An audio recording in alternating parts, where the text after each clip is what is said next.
Before we begin, thank you very much to Show Alias for joining the Patreon campaign over at patreon.com/TJ Omega.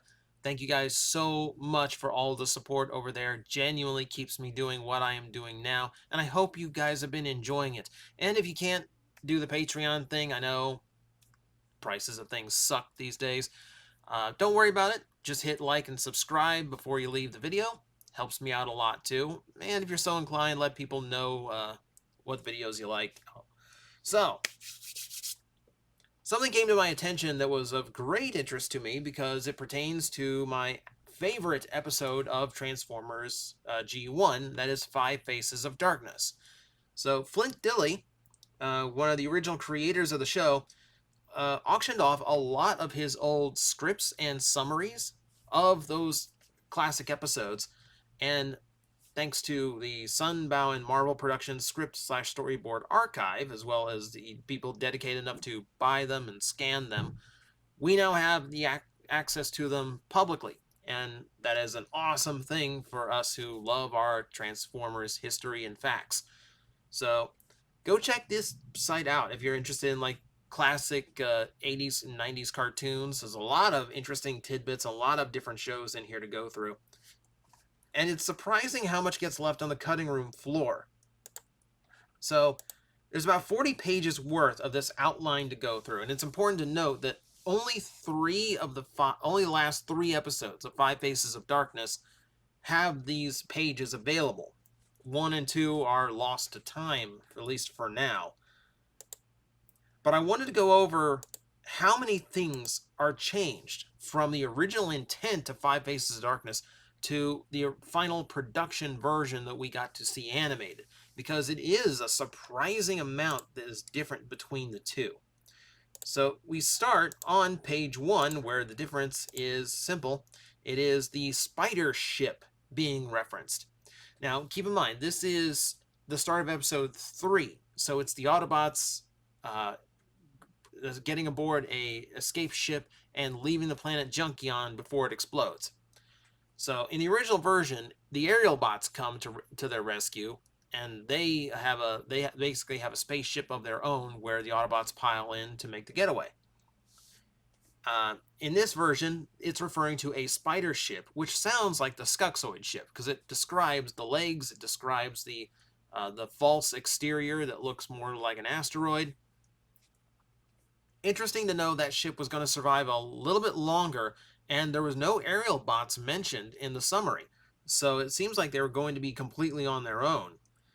Yeah, and to be honest, that actually I think works out because the aerial bots really contributed nothing to the scenes. Really, it's really just a means for them to show up and be the ones to like make the escape. So if we move on to page 2, we do get more implications that Galvatron's time in the plasma bath actually did increase his powers, and it's not the only time. When he's dealing with Blur and Wheelie in space, that big magnetic storm they were trapped in, that was also supposed to like show that Galvatron can absorb power to become stronger. Interesting tidbit that really wasn't explained well in the show. There was context clues because Galvatron in Five Faces of Darkness is just extremely powerful, like planet destroying powerful.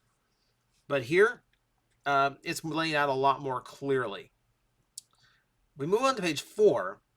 We have a tidbit that we found out from writers later on, but it's nice to know that it wasn't something they added in after the fact or just came up with on their own as like their own personal headcanon or fanon. No. We have a note at the bottom of page 4 that explains that Captain Marissa Fairborn is actually the daughter of Flint and Lady J from G.I. Joe. Nice to know that was the plan from the beginning and not just something that, writers said later on just, just so they had something to say in interviews or just as like, oh, hey, did you know? They didn't just make it up. That was the thing from the start. So, good to know that at least. Now, a big chunk of this from then on is pretty much the same. It's the Autobots landing on Goo. It's Blur and Wheelie being abandoned on Io. All of that is pretty much the same. Pretty much everything actually on Blur and Wheelie side of things is pretty identical. Ironically, my own What If story kind of explained the exact same thing. There's a couple other parallels that weirded me out too. We need to go down to page 11 to get another difference, which is more minor, but I do think it's worth noting. So Rodimus was originally the one who came up, like it was originally it was originally like it was clear that Rodimus had the idea that the processing unit, the big garbage scow sucking up all the stuff on goo, it was flying above the goo because it would also be getting stuck in it as well. So he was supposed to make that clear before gathering up the goo and letting it sucked up so he could feed it into the intakes.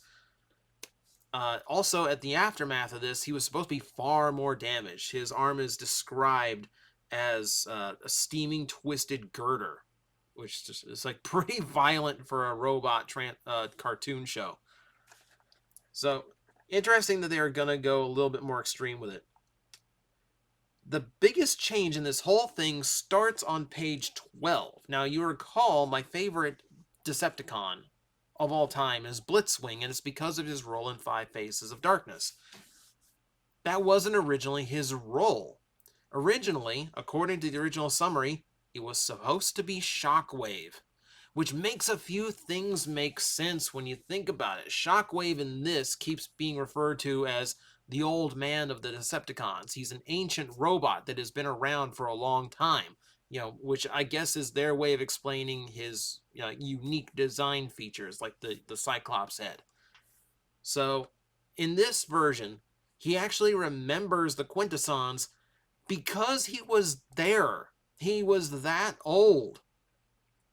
Now, millions of years of downloads and uploads, it gets fuzzy. He can't entirely remember why he doesn't trust them, but he knows do not trust them whatsoever. And it's same story with Blitzwing. They ignore his warnings. They leave. And Shockwave is the only one waiting for Galvatron upon their return. This is a huge plot hole in the original because it's never really explained why Blitzwing, of all Transformers, actually had any kind of memory of the Quintessons. It just seemed random that it was him. The end result is a lot of confusion in the show, but they did explain it later on, and it's a thrown together explanation I'm not entirely happy with because it's mostly just to sell a repainted Blitzwing. But hey, there is a semi-canonical reference explanation to it. This actually makes a lot more sense to me. We'll be revisiting this. There's another element to this that I really like.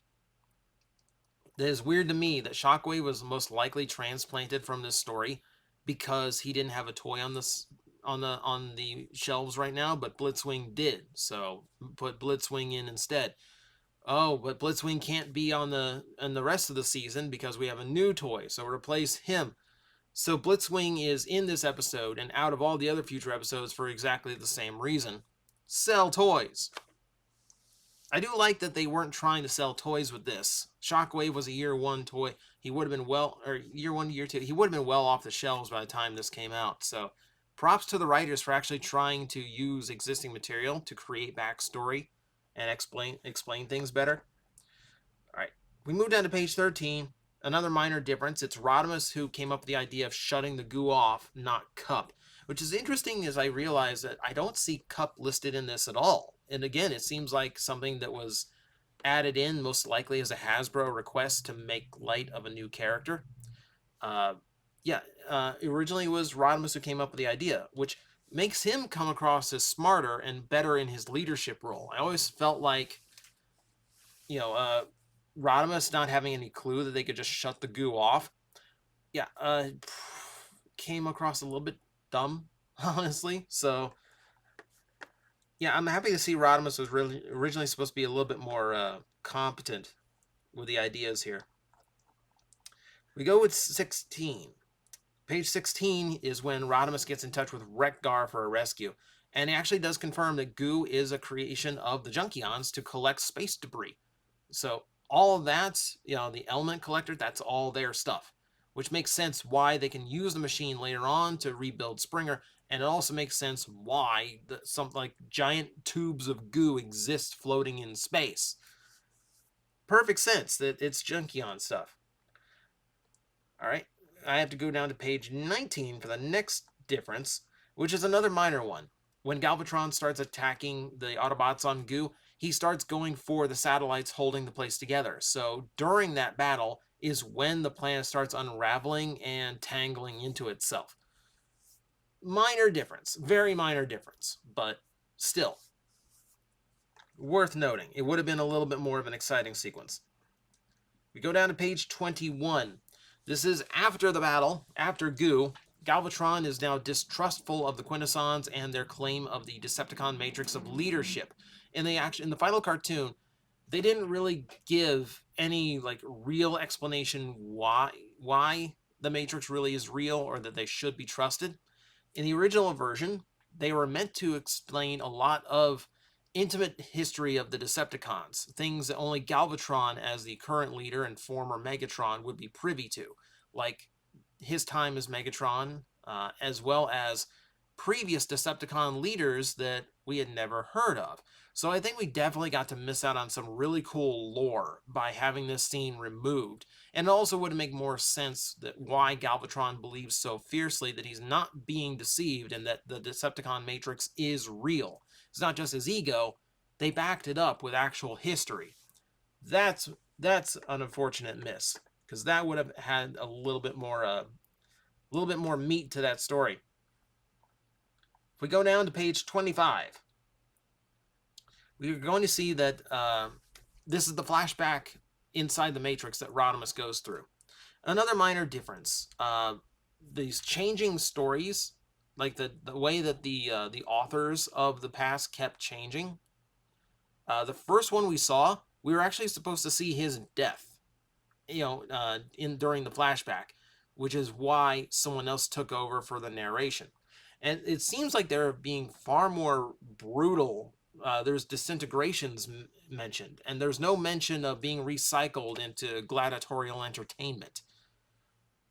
So, also the designs of the characters were supposed to be far more ancient looking than they were. I felt like they'd come across similar to Alpha Trion in design, but not quite like ancient crude, but still, if I look back on it, here it's pointing out a progression between time.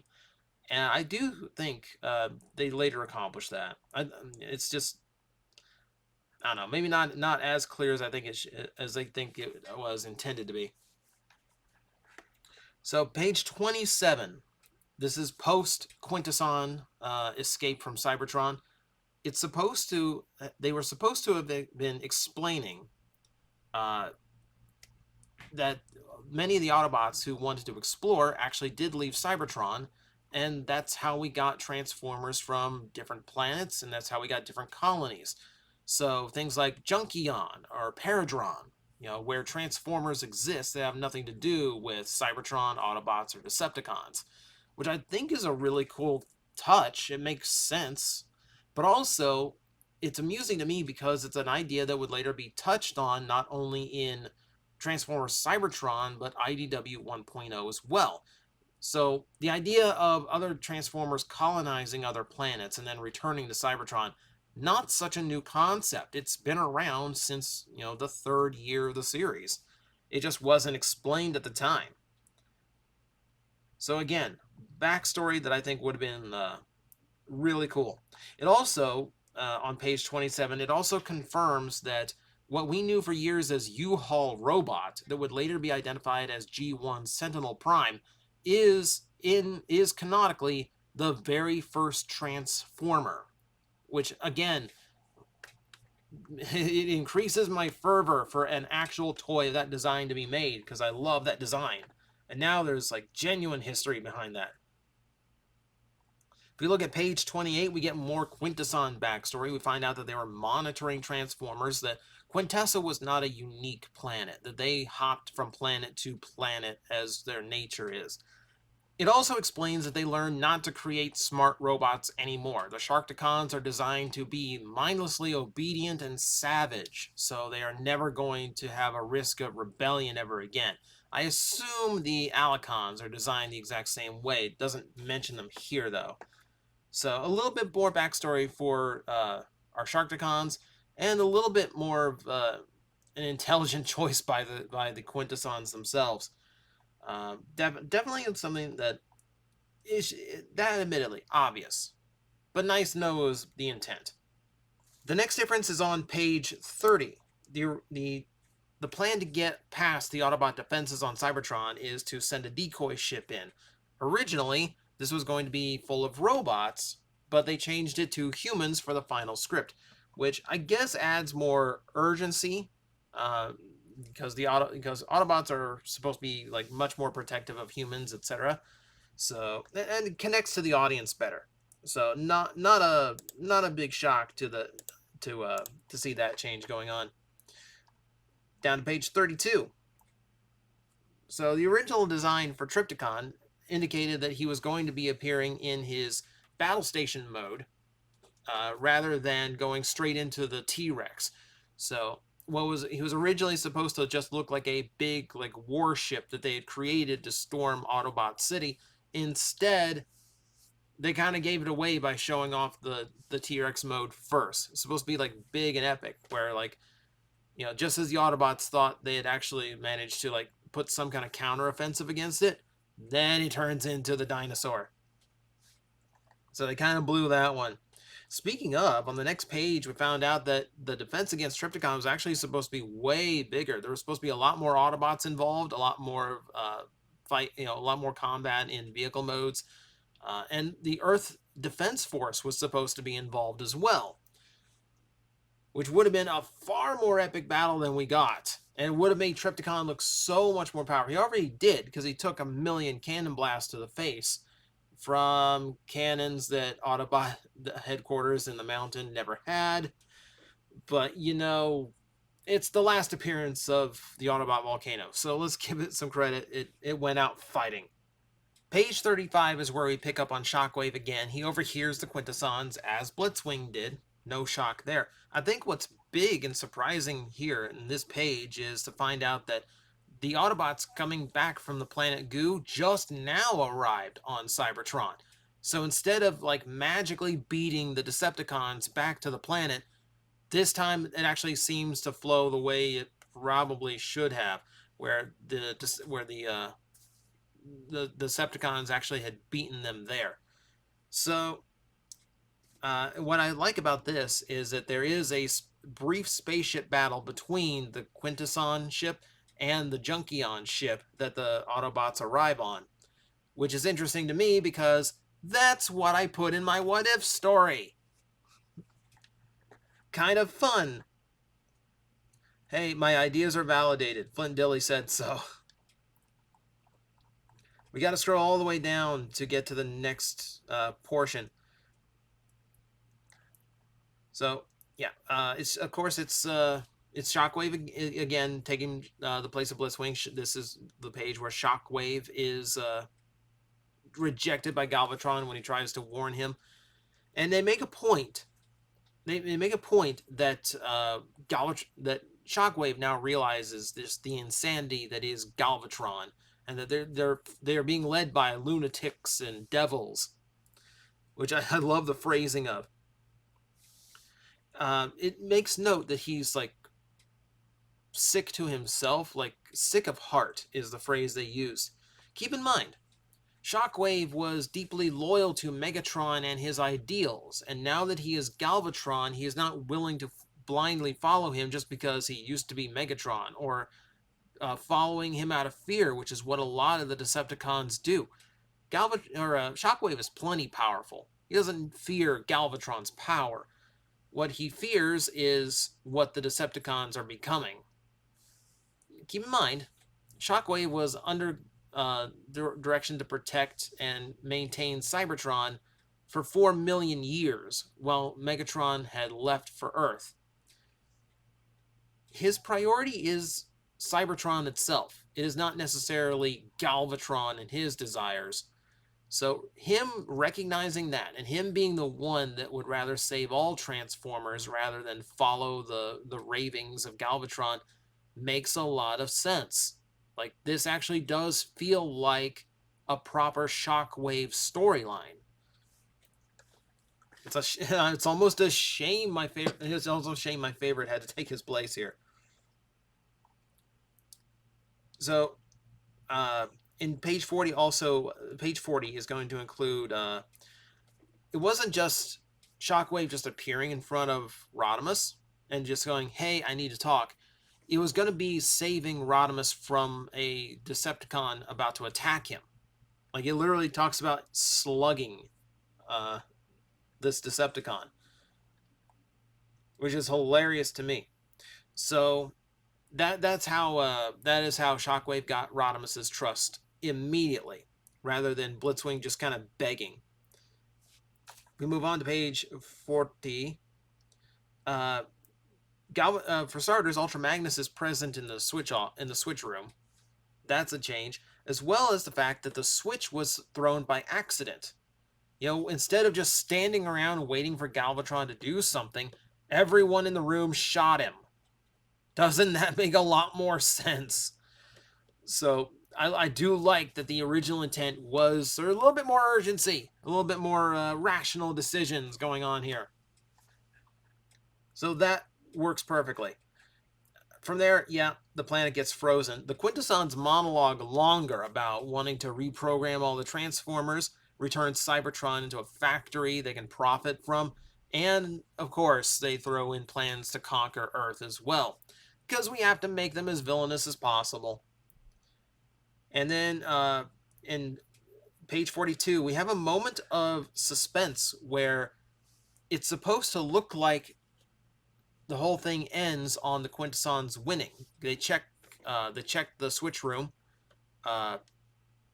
They like what they see, and they leave, and the door shuts behind them, fade to black. And it's supposed to look like that's the end of the finale until Spike uses Rodimus's gun to blow up the switch.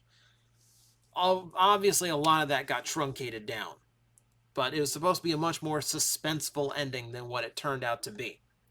From there, when the Decepticons retreat with Galvatron, Shockwave does try to join them, gets shot down by Galvatron. So it isn't like a standoff. It isn't like I shall write his conclusion, like hold the gun to Galvatron. That standoff didn't happen in this version. It was just a plain escape. Shockwave tried to join, got rejected. Galvatron views him as a traitor. Rodimus offers him refuge on Cybertron, and unlike Blitzwing, Shockwave actually accepts. He gets hailed as a hero by the Autobots. It's the first one to ever change sides in the war, because we're ignoring Skyfire, who was admittedly tricked into being a Decepticon, but point stands. It does mention that how much allegiance he actually has is to be seen. It's less that he is the Autobots' ally and more that he is Galvatron's enemy, which would have left him in a really interesting spot, though because he didn't have a toy on the market at the time, he probably wasn't going to get that much attention. Hasbro probably would have mandated that he just be put to the back burner. But it would have been an interesting twist. And honestly, if you look at Shockwave and who he is, especially if you think about, him supposed to be a logic-based character, kind of makes sense.